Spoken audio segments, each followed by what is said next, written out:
Раббыбыздың ниндәй сифаттарга ия булуын без тик уның китабы Коръәндән һәм хәдисләрдән өйрәнәбез.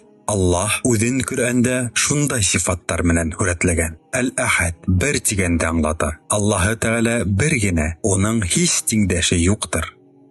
Әл-Хай тере тигән һүз. Аллаһы Тәгалә терелер. Ләкин тереклеге безнең күктән һәм ян менән түгел. Әл-Алим белүсе тигән һүз. Аллаһы Тәгалә һәр бер нәмәне беләлер.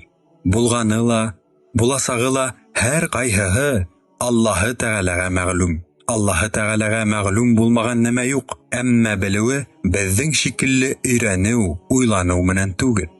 Әс-Сәмиғ ишетүсе тигәндә аңлата. Аллаһы Тәгалә һәр бер тавышты ишетә, әмма ишетүе безнең һымак колак аркылы түгел. Әл-Халиқ булдырусы тигән һүз. Галәмдәге һәр бер нәмәне бар кылусы һәм булдырусы Аллаһы Тәгалә.